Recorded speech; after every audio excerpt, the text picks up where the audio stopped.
So you're cropping a lot, right? What's that?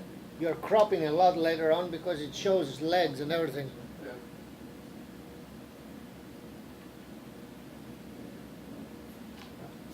So you're checking this one while you're doing that over there. Yeah. I got good sound on that one. Yeah. Yeah. Okay. This is good though. You know, recording it. Okay.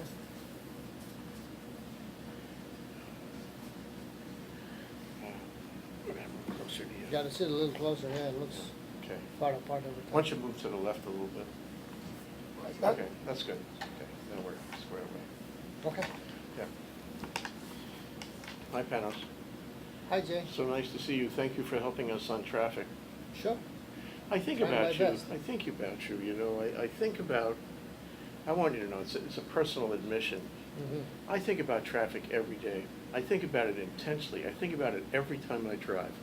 Every time I drive, I think of all the things that could be done and aren't being done. Right. And then I think of you. I think of you could fix this. I Yeah. mean, there must be a lot of other people in town who feel exactly the same way about it. I'm looking everywhere. I'm scanning on everything.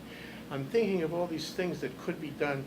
And I say, if Panos told them they would do it, they Right. should do it. Right. If I told them, they wouldn't listen to me. But then they don't listen either. And we did, yes, and we did. I mean, the interesting thing is that I had a friend yesterday sending me an article published in the Civil Bit, simply reporting the fact that there was an accident, a moped accident in 2008, and the city just approved $1.7 million settlement because the unfortunate lady that rode the moped through the pothole fell, hit her head, and she has, some impairment for the rest of her life. So that single pothole on Cocoa Head Avenue, Diamond Head Avenue, cost us $1.7 million. Now, the interesting thing, 6 months earlier, I was running for mayor, and I published at least 3 or 4 videos, one of them with you, fairly short, 1 minute, 3 minutes, explaining that this is a situation we need to get a handle on because it's going to get epidemic. That was 2008.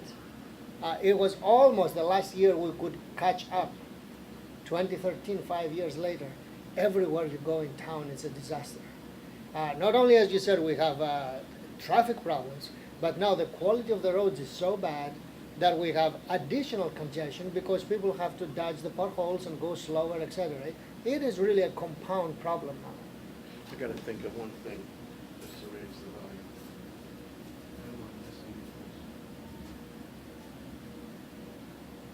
Can you just say something? Hello, 1, 2, 3. How is the sound? How is the sound? 1, 2, 3. Let's try again. Yeah, say it again. 1, 2, 3. How is the sound?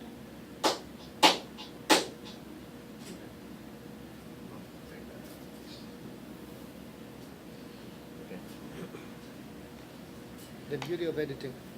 Yeah, well, I mean, I edit everything anyway. Yeah. So, Panos, can we break this down into, say, the potholes, and then we can talk about the traffic, and then we can talk about, dealing with the existing structure of the streets, and then we can talk about changing the streets and making them better. So the first thing is the potholes. My understanding is that we're not putting enough material on top, and so we're just planning for disaster here because if you don't put enough material on top, it eats away in the first rain, and and what you have is bad roads all the time. Right. It's very limited lifetime of the project. You never get good quality of service after the first 2-3 months. You immediately begins to see that it sags and it starts developing cracks and all. And unfortunately, it is done as a pretty much political decision because by doing a very thin layer, you can do more what we call lane miles. You can many lanes over many miles, so it looks good. For a given pot of money, you can fix the entire Kaimuki instead of fixing one major thoroughfare right, which is really the short-term political decision. So why do people make the short-term political decision when it's so obvious? All the contractors know this. Right. Exactly. It's not like a mystery. There is no secret. No secret. There is So no secret. why does the political process continue to take this flawed approach and costing too much money for too little benefit, and, cheating the public essentially. Cheating the public. Because unfortunately, all these years that we've been having all these mayors, even before Frank Fassi, nobody decided, like water and sewer systems, put the roads on a fixed diet and a fixed budget. So it is not a non-negotiable thing. Like, every time you have your operating budget, which is the warm bodies, and they really don't cut that. And then you have the capital budget, which every time the economy goes down, they start, pavements really has to go to the operating budget. Set a fixed amount, and it's not negotiable. It's like salaries. You have to fix it because that's how you're going to drive on the roads to collect the salaries, to tax people, to have a proper city. So it has to be taken out of the negotiable part. One university guy, I won't mention his name here, but said a very funny thing the other day. He said the value of pi is not negotiable. The value of pi, that's right. Physics. That's a smart one, that's right. Physics, you don't vote on physics. Right. It exists, it is, exists. it's absolute. Yes. So, that's the strange thing. To me, you have a schedule. Yes. And you have specs that work, that are best Yes. practice specs. Right. And I remember I served on the neighborhood board, and every month I would get up and I would ask the city's representative the same question. Can I see the schedule? Mhm. Can I see what roads are going There's to no get schedule. fixed? There is Yes. no schedule. There is no They schedule. never came up with Yeah. anything.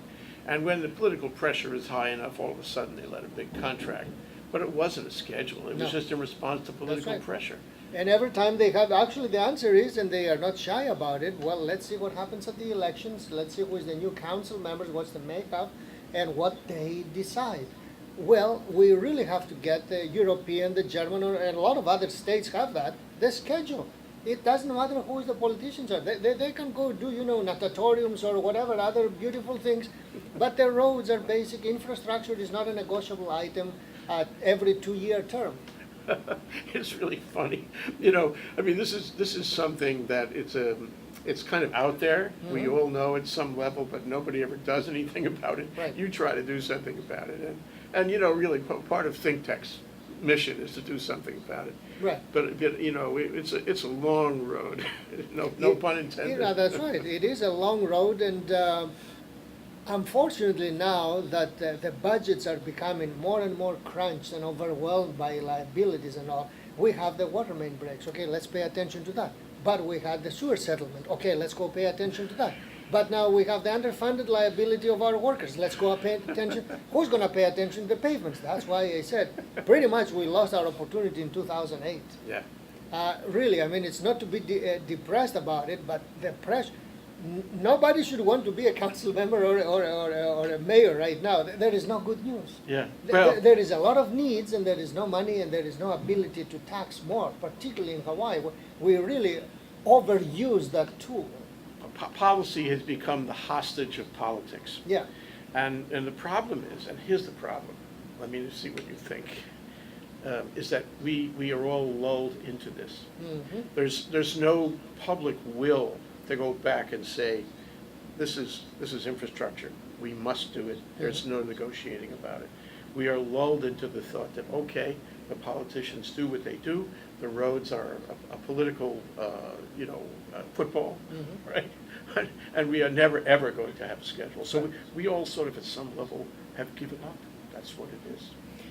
I think quite a lot of people in Hawaii have given up about a lot of things. It's the quality of the roads. It's the rail project. Really, it was politically manipulated into being. Sure, I'm a rail opponent and supposedly I've lost in all elections, but every historian who would look at it fairly, it will see that it was a totally manipulated process from the very top down to the smallest union. So yeah, they got the vote, they got the support, but it's the similar idea. A project that does not belong got through, and projects that they need to be done, we take it as fait accompli that they will never get done anymore because we have run out of money, etc. So, voter apathy is something, major in the U.S., but totally dominating in Hawaii. only 1 out of 10 adults votes. Really, that's the bottom line. So it's a very poor condition to be in. Yeah, well, this is, I mean, the thing about it is that the more it happens this way, the more it's likely to happen this way. Yes. So, you sort of get used to it. You treat it as the status quo, and it's a Zen kind of thing where you say, well, okay, well, this is the way it is. Right. And it's controlled by other factors over which I have no control. So I just, I may maybe gripe about it, but I can't do anything about it. And I think that's where we are now, more than any time since statehood. Right. That's where we are. They're worse. Yes. And the roads, I mean, I don't know what the mayor is doing right now. I know he's trying. He's trying, yes. jamming up traffic in the middle of the day a Right. lot. Maybe that's to show us how much he cares. But the bottom line is the roads are awful. And, I Right. mean, main streets, critical intersections are a third world roads. Totally. I mean, right here, we're in downtown, but I just came here from Ivile through Chinatown. What a shame. I mean, the King Street in Chinatown is totally, I mean, I feel like I came back from Kathmandu. I was, same time last year I was there, and I was, it's a third world nation. It's a third world nation, so it's building up, and it's building up, with terrible quality, and whatever they build, then it's overused and neglected. Exactly the same thing. I mean, it's totally unbecoming. Totally Take a look at unbecoming. the street on Merchant Street, downtown street, an important street in the financial district of the state. Right. I mean, All it's cut up. terrible. It's all cut up, and yeah. it looks like it hasn't been fixed in years, and it's right here, a few feet off Bishop Right. Street. It is a real Right. mess. Right. I mean, there's no schedule.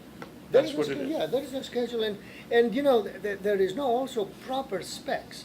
For example, now on Queen Street, the city was forced to do a very detailed archaeological inventory survey for the rail. That aside about the rail, just go look at the patches. Totally uneven. It's like myself and my students went there and patched that road, which would be the quality that I could deliver, but I'm not an expert in doing any of that, and neither are my students. But we are paying these workers supposedly to be expert to do this with spec and everything for the safety of our own people, the pedestrians and the mopeds, etc.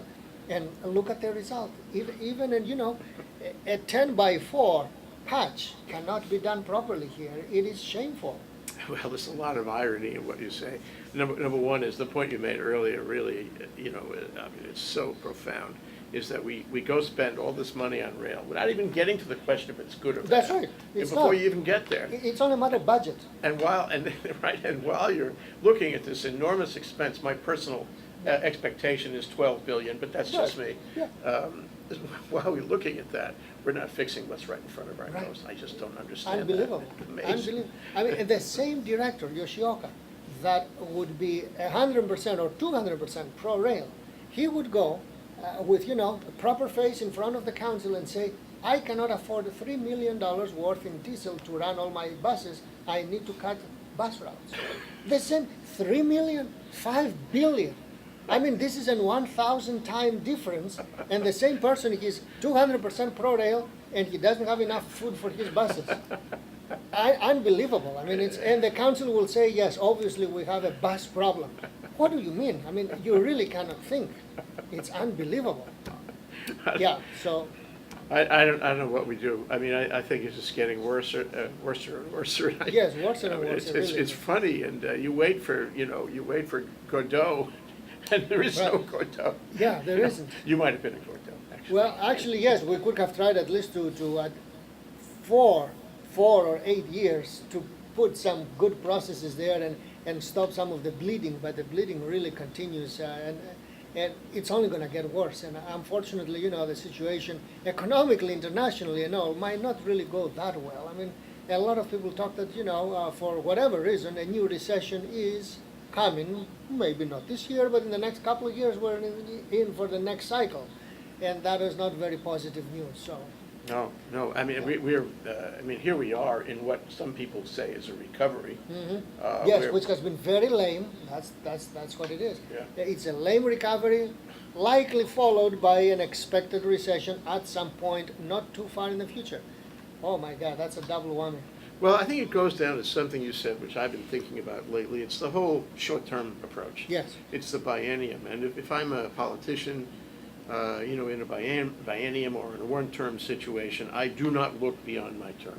Right. I only look how to survive and maybe win the next time, but I do not look to the common good. I do not look to the long-term infrastructure, which, I mean, I think we should make that clear. Infrastructure is a city issue, Mhm. much It is. more than a state That's issue. right. I think in Hawaii it gets all confused because of the double jurisdiction. But in fact, the roads, the sewers, all the stuff on the The street. lifelines are city, yes. It's all city, water, it's all city. And the strange thing is that you don't look to the city, I mean, you look to government in general without making the distinction. But the reality is most politicians do not see beyond the end of their term, Right. or even shorter than that. Right.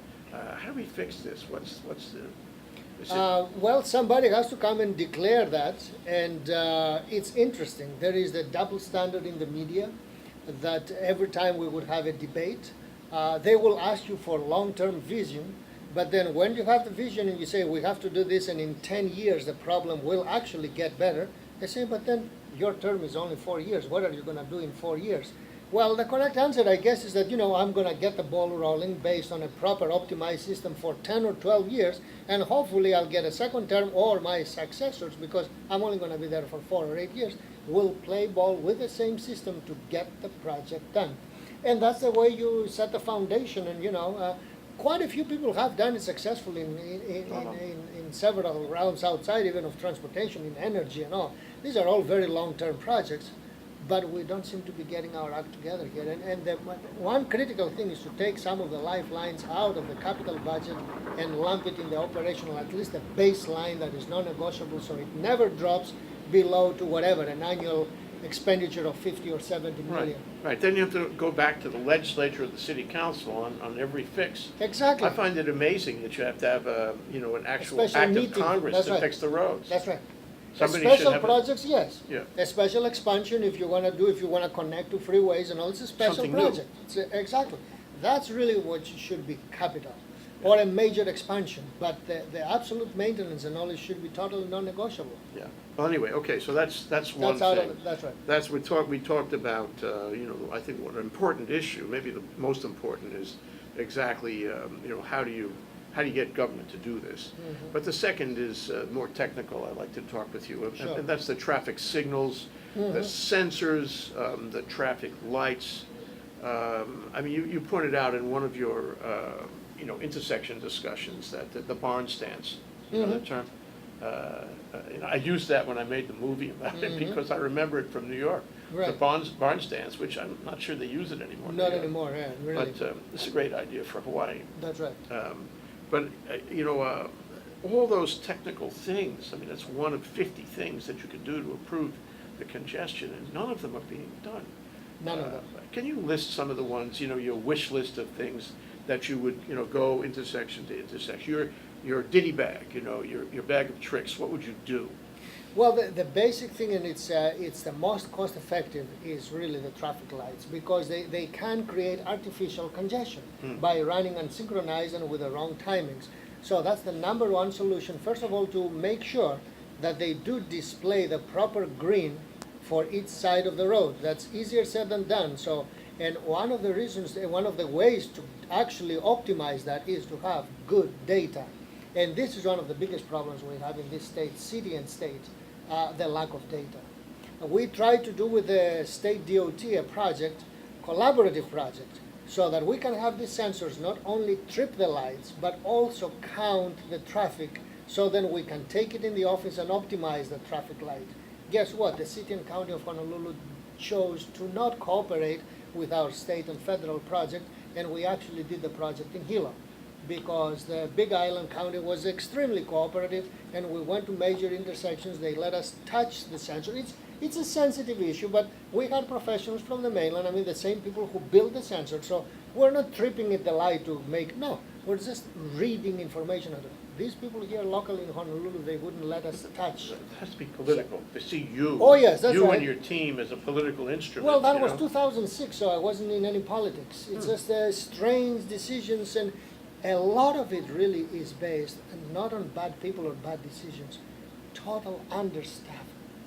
They really could not deal with us. Well, you mean understaffing in numbers or And in numbers. training, In education, numbers, in numbers. awareness? No, I think they have enough people, at least a base core of people that they understand what's going on. So when I critique it, they fully understand, and they're working on some, but there's just 6 people while we need a minimum of 15.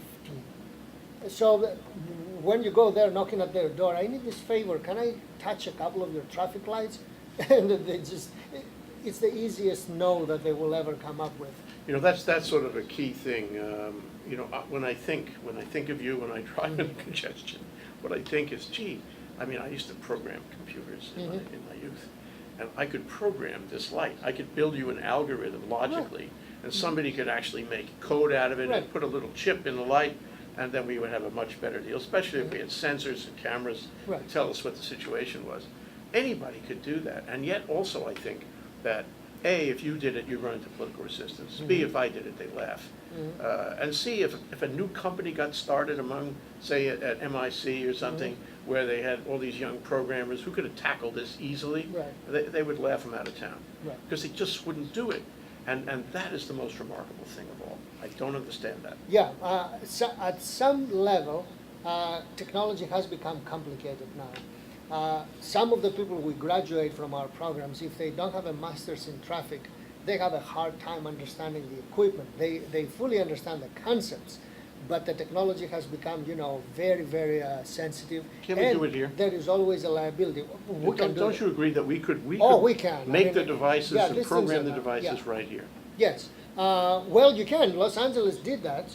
I don't think that we need to do it from scratch, because ATSAC, that's their advanced traffic control system they have in Los Angeles, they have made it public to any city that wants it. That's great. It's the Chinese guy. You can just get it. The Chinese guy. Yeah, there are one Chinese and one Caucasian guy. I mean, they're US educated. And they have the confidence of the government and the people. Yes, that's right. And they can actually manage Los Angeles from a laptop. I mean, the heavy-duty infrastructure is out there, but with a secure connection, you can go in and, you know, really begin, even at home, if you have a crisis, you can begin to reroute and synchronize the lights completely different. We don't have this ability. And this took them, what, 5 years or less to put in place? Oh yeah, it's not not really that complicated. If you have, you know, double EIT experts, electrical engineer, with a good grasp of traffic engineering and a few traffic advisors, it's not rocket science. I mean, that's what I said when I ran for mayor, and it is true that seniors in civil engineering, that they take my second course in traffic, they know how to optimize Beretani and King Street, that they are one-way streets. They have not even graduated. They know how to do it. How come we don't do it? Let me make a guess. You ran for mayor because you were frustrated with the traffic. You Absolutely. ran for mayor because you thought you could help. You ran for mayor because nobody was doing anything about it, and that you thought you could do it. And yes, you were a one-issue candidate. You were, in my view. That's right. Yeah, but that's okay, because that's the most important issue right now. And that issue would allow me, by stopping it, to do all these good things, because I realized that, you know, 2 plus 2 makes 4, and if you waste the 4, you don't have nothing to do anything else. It's as simple as that. I mean, this is a simple city.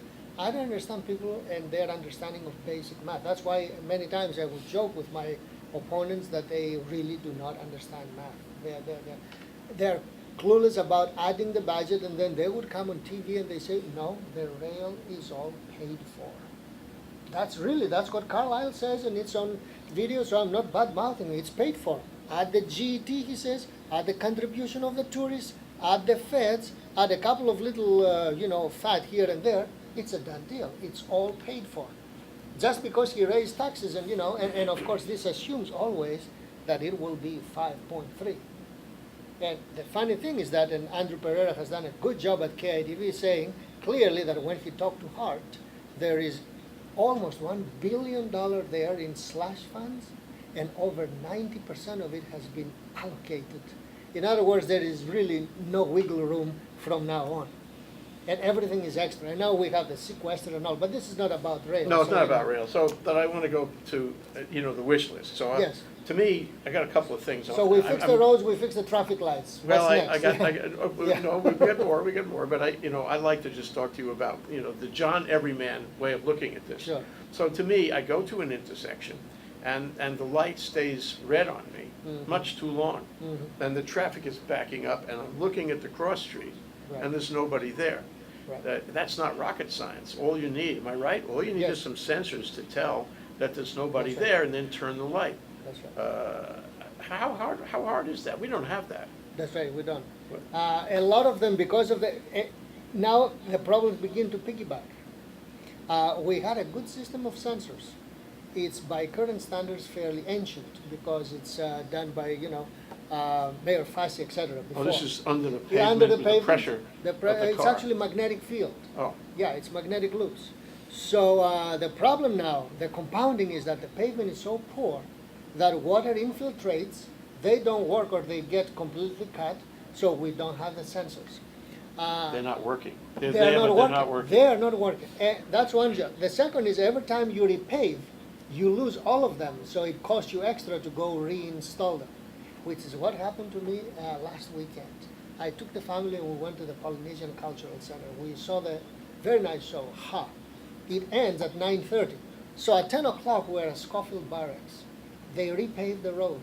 So here it is, 80 of us, one complete line of 80 red lights, of brake lights, and the other road, nothing.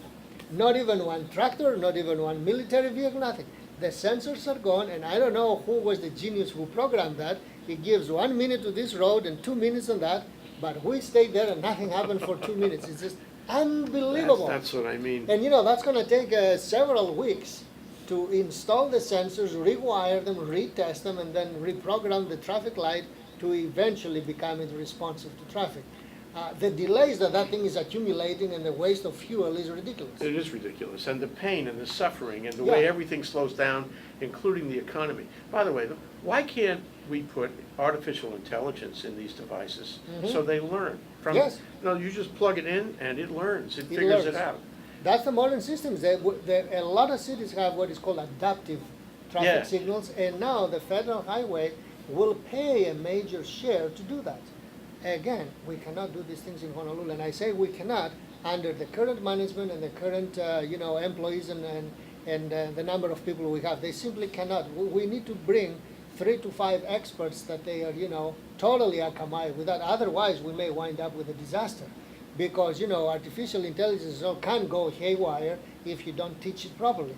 We have the proper people to teach the computers and then teach the underlings and everybody else to manage the system in the long term. Okay, so I have my intersection that has artificial intelligence. I never have a situation where, we're all waiting on an empty cross street. Never happens. But I gotta connect that, don't I? to Yes, the next that is the intersection. problem. So part of the feed, part of the information feed, the instructions that go to the traffic signals at that intersection have to come from somewhere else. Right. I always used to think that somewhere up on a hill, Mhm. there was a large traffic center. Yes. It was very high tech. And all these guys were sitting around looking at monitors, and they controlled all the lights in Right. the city. And they knew our pain. They knew when we were stuck. And the mayor, I ideated him as movie Hanneman, that he couldn't even sleep at night because he knew our pain. Yeah. But that doesn't exist. That never Doesn't, happened. yeah, never happened. In fact, it was supposed to happen in the early 90s. It is a shameful case that Mayor Fassi jumped the gun. He bought for the time some kind of supercomputer. It was a central computer. It was never connected to the traffic Oh, lights. geez. Never connected. This may have been a gift because the successors of that office and all, they did a more successful distributed system. You really don't need to have the traffic light, out in Kamiloiki with the other traffic light in Eva and all, in the same framework. It's too much. Why don't you so just it has pass it to be on to the regional. next one? They do. Just the next one. We have that. It's called the interconnect. So some of the time there is an exchange of information. We don't have a proper regional management, so major arterials and their sisters that intersect talk to each other. And that's where the artificial intelligence comes in. They pre-detect a platoon. In other words, I detect something coming down from the freeway through Punch Bowl, through Queen Emma, so I'm waiting for it at Pali Highway. So when this slug of vehicles arrives at the Pali Highway Yeah. in Nuuanu, it's green for them to go through. That's where artificial intelligence comes in, detecting what is called the surges in traffic and doing the best to accommodate them instead of just Yeah. bottlenecking them. But, well, it's timed lights on steroids. That's right. And we don't even have timed lights. That's right. Everybody says, oh, no, Jay, there are timed lights. I don't see them. I don't know where they are. Well, some materials are from sometimes, for example, if you're a Hawaii Kai commuter in the morning, you have timed lights. If you're a Hawaii Kai commuter in the afternoon, the lights are pretty good. They were able to do some progressions. They've done fairly successfully, for example, Nimitz Highway from Iwilei from airport to Iwilei. For some reason, that system every 6 months drifts off. I don't know what's going on. It's like, the seawater or whatever. For some reason... There is seawater down there. Yeah, but it's not supposed to. For some reason, it drifts a lot. Sometimes Beretania is fantastic. Other times, it's completely fluctuating. Now, one of the things that perhaps our listeners don't know very well is that we do have emergency vehicles that trip the traffic lights. And when it trips the traffic light, then that sets a ripple, like, you throw a stone in the water. It sets a ripple and it needs a couple of cycles that might take 5 minutes to reset itself into the optimal mode. That's why, for example, in the past, I was opposed to giving this system to the buses, because then whatever system we have would have been in a complete state of flux all the time. It's cutting the corners. Yeah, because we have too many buses, really. We have a successful system, let it run, but unless it's an express bus, it shouldn't have fire department or emergency vehicle priority, because then the whole town will be constantly unsettled all the time and it'll never be optimal, even with a top-of-the-line management center. That reminds me of the PBLC. What was that, The PBLC? Public Lands Company that was. Oh, corporation, PLDC. PLDC, the Yeah. one that was just repealed. Yeah, in some form. Yeah. There are dangerous components in other bills, but anyhow, PLDC, Well, the whole- framework whole- has been out, yes. The concept, Yeah. the reference point is The that shortcutting, the yeah. system is broken, Yeah, so we don't fix the system. No, we shortcut make it. bypass, Yeah. we cut the corners on the Right, system. right. And that's the same thing here. Right. We don't fix the system, we just give the buses a priority to cut the corners. yeah. And that really makes the broken system worse. More broken, yes, that's right. Yeah. That's exactly right, yes. And it's a necessary evil, but because, emergency services have to get through, so at least they have that, the Opticom service that can trip that light. Well, there's so many things. So I'm thinking that ideally, there are time lights. This morning, I had to go out to Hawaii News Now, Mm-hmm. and I think I stopped for every traffic light in the city. Yeah, sometimes, The traffic yeah. wasn't that bad, actually, but every traffic light in the city caught me. And I had to wait at I explored the whole traffic system this morning. Right. It was ridiculous. And somebody can figure that out. This is not, rocket science, as It's you not, said. no, it's not. So that, paths of traffic, it's another thing. It goes beyond the high octane, timed lights. It's like, we know that you're likely to go here, here, here, and here. Mhm. So we are going to, throw a factor in for that Right. too. Right. And the city has been pretty much the same, Yeah, it's for the pretty, past it's 30 pretty years. stable, pretty In stable. terms of the roads, Yes, and what yes, goes where. yes, So yes. you can do that sort of thing. Yes. But nobody does anything like that. Exactly, and in fact, we are doing traffic counts from time to time, and we observe that between roughly Kahala Mall to the airport, because of outline bottlenecks, choke points, the central city is pretty much stable. Really, nothing changed much, because there's so much that can go through Middle Street. There's so much that can go through the choker of the freeway, when Kalanianaole ends and the freeway starts. Beyond that, the rest of them are queued up. So it's the problem that supposedly rail will solve, but that's a different gonna issue. solve. But bottom line is that, as you said, we have reached a nearly steady state for the city. It should be running optimally between the airport and Kahala. Not even big fluctuations unless we have big construction projects, big street closures, parades and all. Those would be big fluctuations. But other than that, it should be a very predictable, well-timed, smoothly running system. Well, it's predictable. Yeah. What I mean. It'll take a lot. Recently there was a survey done by Hawaii Bicycle League, which is Okay. interested in these issues. Right. And it's kind of the same analysis that I think you make and that I make. Why are you interested? Well, because you want to have a nice experience on the highway. Right. You know how deadly it is to have a bad experience on the highway, Exactly. especially for bike. For riders. bikers, yes, that's right. So they in the survey, they said, name the 5, intersections that bother you most. and I could have named a lot more than 5, Mhm. but it struck me while I was answering this survey that, everybody knows the bad ones. Right. Everybody gets caught up in them. And largely, it's because there are no alternatives to those, that you have That's to right. go through that. Yep. Choke point, whatever. Choke point, yeah. But, the thing is that if we take a map, we make a big red X on all the bad ones. Right. Then you can address that. That's why all along we've been working together on this idea of presenting to the public the underpass solutions, because we looked at these intersections and they are what engineers call them maxed out. Yeah. There is no more signal magic you can do, and Right. there is no way that you're going to go next to the convention center and add a couple more lanes. It's maxed out. So the only way is up or under. Up is, unsightly and, so under. That's why we said, a couple of lanes of underpasses will provide substantial relief. And, yes, it will not last more than maybe 50 or 100 years, but the quality of life for those 50 or 100 years is totally worth the 15 million cost for each one of them. Quality of life, let me trip off that for a minute. Right. I mean, I think Hawaii has too many cars. Yeah. I think we have, the ultimate luxury, the ultimate extravagance with how many cars in a given family. Mhm. These are expensive cars. These are cars with a lot of devices in them. You can live in these cars. Mhm. They got all electronics. I mean, my goodness, you could, get a microwave and just stay there Right. forever in the car. And as a result, we have a certain mentality about cars. We love our cars. Mhm, that's right. I remember when I first came here, I was so surprised to find that the taxi cabs were Cadillac. Mhm. What's this about? This is much more expensive than you need. On the East Coast, the taxi cabs were checker cabs. Yeah. They were El Cheapo. Mhm. But here we have this love for cars. Right. And I think people, in a funny way, it doesn't bother them.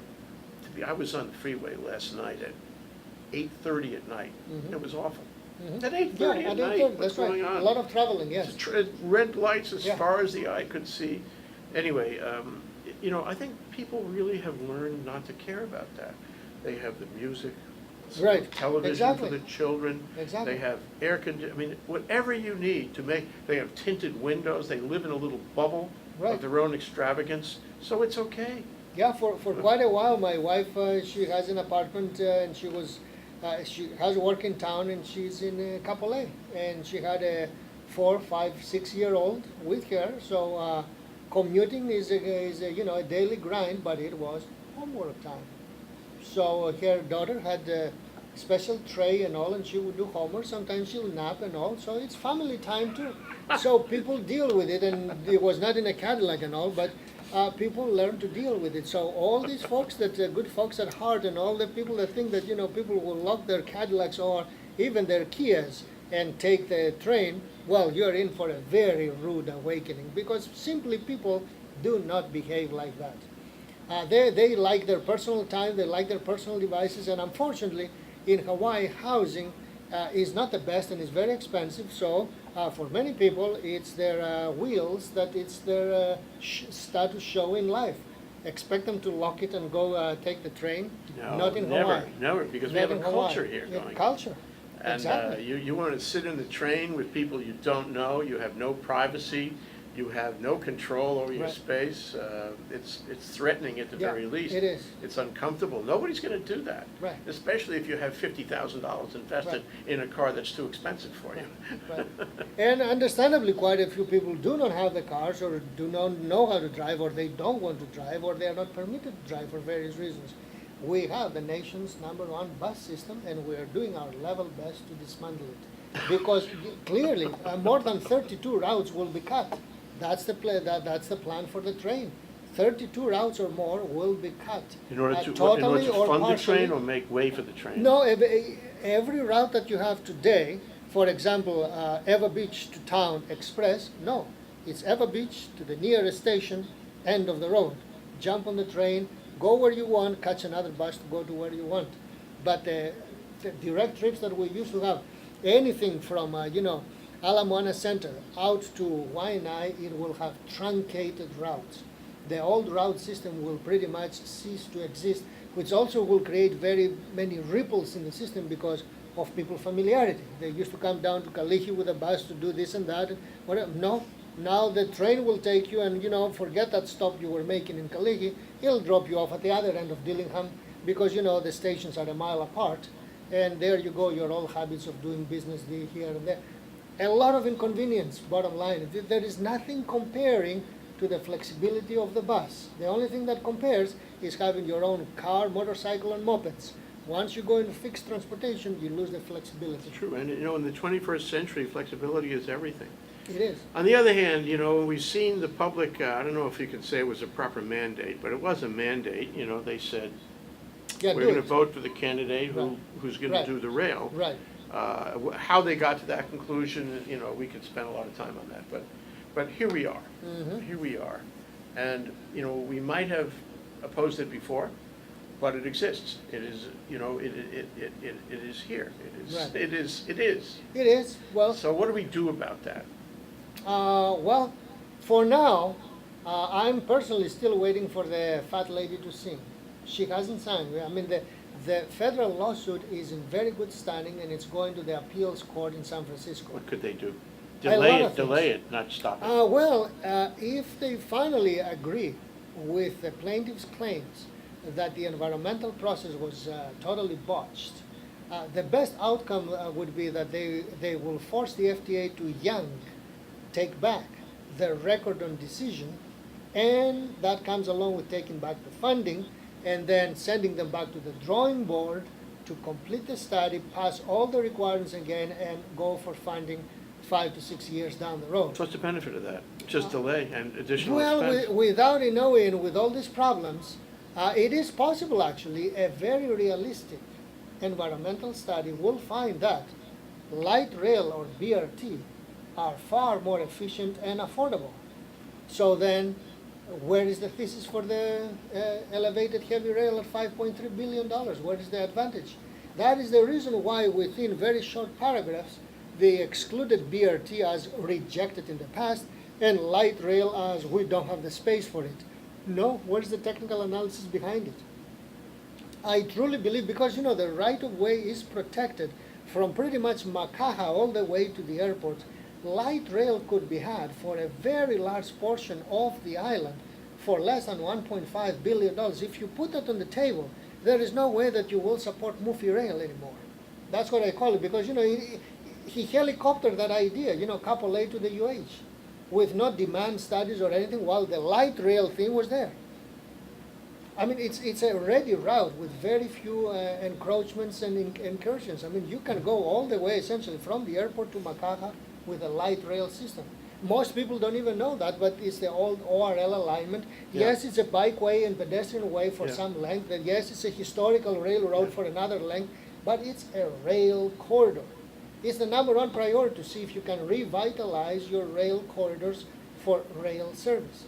And it's not nowhere in the study. How come there isn't even 2 pages or 20 pages explaining us why or why not? Just one paragraph. That is unacceptable.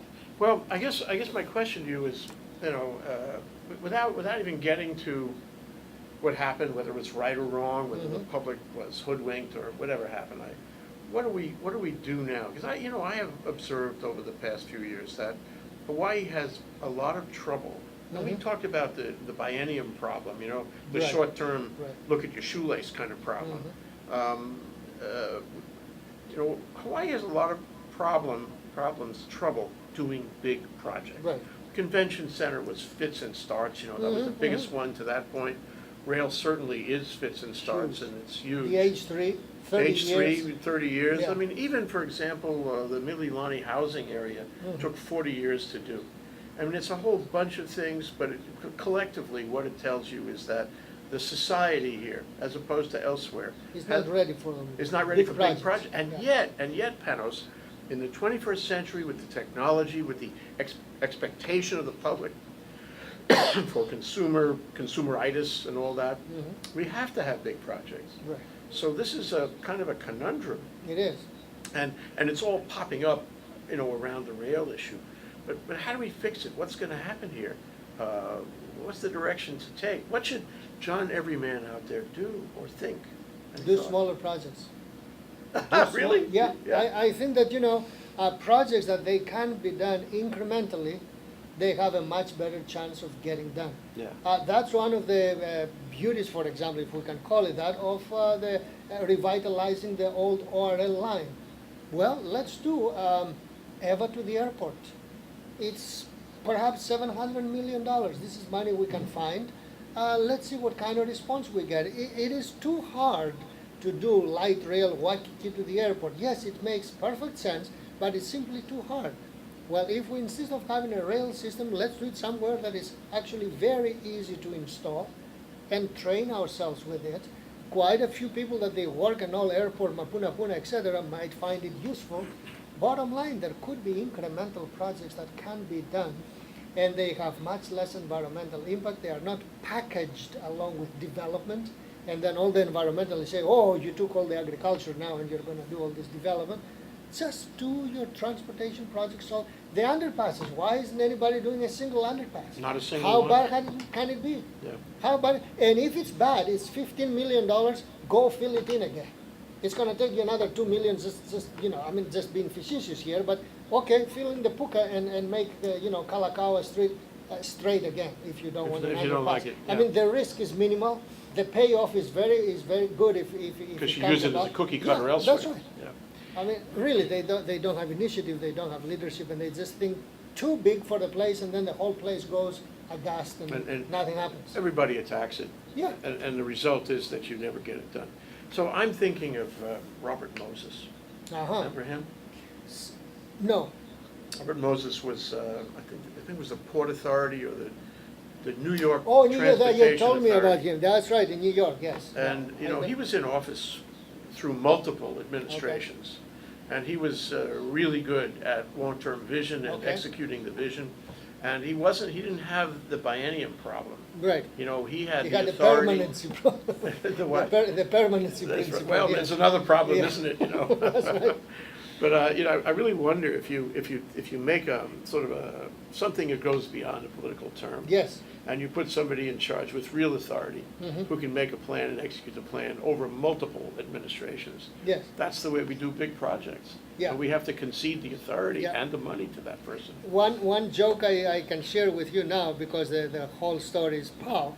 I was driving Governor Cayetano in one of his mayor events, and I said, Governor, my ultimate idea for solving the problems in Hawaii is perhaps to have, Neil Abercrombie as governor, he's governor already, you as mayor, and Panos the transportation czar, bridging the two, with authority to, It's not so funny, call the Panos. shots. But, yeah, I know.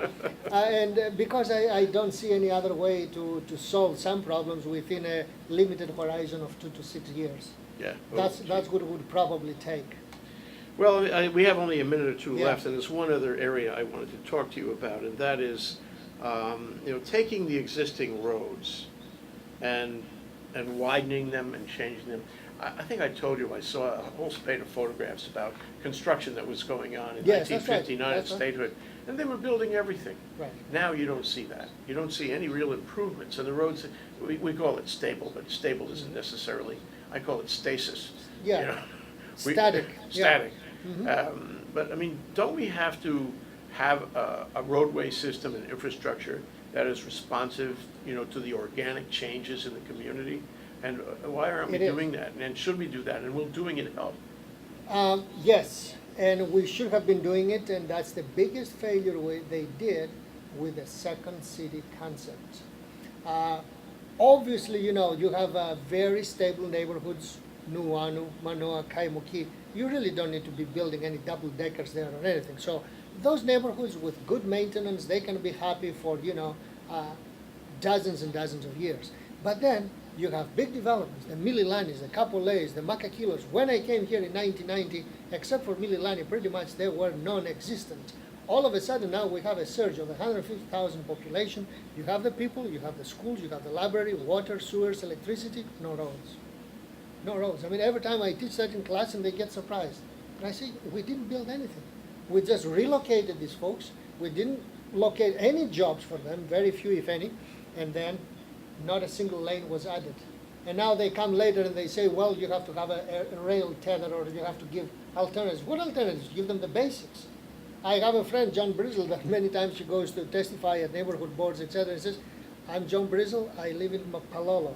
I have at least 6 to 8 lanes to take me to my home. And Palolo is a small neighborhood.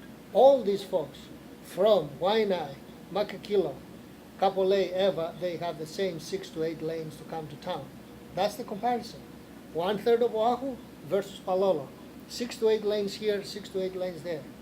So, and these guys are talking about alternatives. What alternatives? They absolutely need new lanes and alternatives, but nobody's working on the alternatives. That's why when I talk to these folks, unfortunately I give them the bad news that their best day on the road or commuting was yesterday. It doesn't matter what rail or helicopters they give them, it's very bad planning. Is there planning? I mean, you really wonder who's out there planning and saying, well, there's gonna be a housing project over here, there's gonna be a shopping center over there, so we're gonna feed that, and we're gonna make sure that people who are gonna need it and use it, can get there reasonably without congestion. But nobody's doing that. They sort of just drop it in on the map. Right. And if there is an effort to, expand access, they'll try to do an exaction. Yes, I know. And have the developer do that. But I think that's really, And that's government's job, not the developer's job. Actually, that's the purpose of the regional plan that the Metropolitan Planning Organization putting all together. And the biggest problem I have with MPO is not with the people that work there, they understand their staff, but the executive committee traditionally is being managed by the 2 chairs of the Senate and the House, and both of them have been from Maui. So we have an Oahu-based organization to coordinate all transportation on Oahu. That is essentially all the executive decisions made by representatives from Maui. That is a number one, oddity in the nation, that you will have people from outside counties taking executive decisions for your county. And that's a very good point. Seems like to me, if I drive these roads every day, I can come to you and tell you about my angst and my frustration and my irritation. I'm mad as heck. I am. Right. And I can't You take should it take a anymore. trip to Maui. See what the Well, where that's the what I was money- going to ask you. How are things doing in the neighbor islands? See where the money went. It pays to be chair of transportation and of AMPO. You have your ways of, giving. You collect 80% of the money from Oahu, and you give it at most 60%. 40% goes to the outer island. Most of it on Maui. Go drive to Maui. What's it You like? will enjoy roads. You mean the nice roads? Nice Big roads. shoulders, Nice roads, big shoulders, brand new a lot of macadam new projects, and blacktops. the only large infrastructure project right now on the entire state is the Lahaina bypass. First phase completed, 2 more phases, but the money is all there, and it's the only highway project being done. Lots of money. on That's the outer interesting. islands. So here, where we got all the traffic. That's right. Here, where we got congestion up to here, we're not doing anything Yeah. like that, but we do it on We Maui. subsidize the outer islands. How do you yes. justify that? Is anybody trying to justify that, or they just say, no, well, it's a matter of power, and that's what we It's do? a matter of power and exactly, and bringing home the bacon in small ways, in a localized way, yes. How about the So- Big Island? Anything going on? Big Island is doing okay, but no mega projects there, yes. And Kauai has a perennial problem with bridges because too much erosion, too much water. Yeah, well, Kauai, one part about Kauai, in my earlier days when I used to ride bike a lot, I found the Big Island was probably the best place because, well, the traffic in those days in the Light. 70s, it was light. And there were shoulders, especially in the new Princess, Kaiulani, I think it's called, no. Princess, on the highway on the west side. And the brand new one Yeah. it was then brand new, up to Kauai High and Okay. north of that. It was a beautiful road with big shoulders. Mhm. They did the Iron Man on that. Yes, that's right, It's a great that's right, place to that's ride bike. Trying to but remember the street now, but that's okay, we'll figure it out. If you go to Kauai, Mhm. there are no shoulders. Right, it's a narrow streets, yes. Very narrow. Mhm. Can't ride bike. And, I don't know why, but I don't think they're changing that. I think that's the way it is. People almost like it that way, and it's very country. But you know what troubles me about it is that Hawaii could be a fabulous place for riding bike. Right, The best weather possible, the best vistas, Yeah. the air. It's all just Yeah. perfect for yeah, riding rolling bike. terrain, nothing And too yet it's steep. such a minority group, it's Yeah. so few people, and it's fewer relative to the population. Right. And they get, you know, busted on the highway, people push them out of the lanes. Mhm. I mean, it's really awful. Yeah, that's a situation that we need to change. Yeah. That's something we should take up next time. Okay, thank you, Panos. Cool. Thanks for coming down. You It's been bet. great to talk to you. I didn't realize we'd had such a vital conversation. Yeah, that's right. I guess I should have known. Thanks, Panos. Thank you.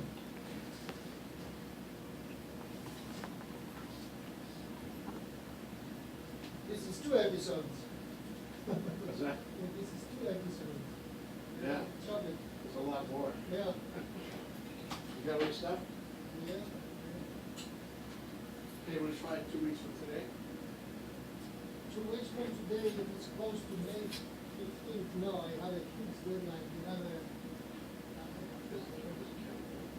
I'll do anything you want after May 15th. For that. I'm taking a trip in early June. So, No, next day is Tuesday 7th. I cannot do Tuesday 7th. Then the 14th, no, we have to have a hiatus for a while. okay, well, then it'll be June. No, it's not. Okay, We're wait. talking about it to the 21st. 21st is good.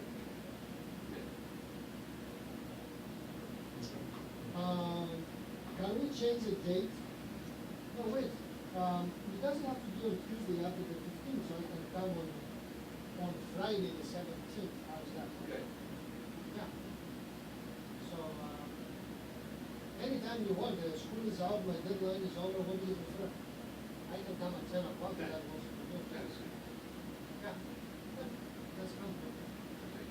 So 17th at 10, got it. All right. See you, Jay. Thank you, Panos.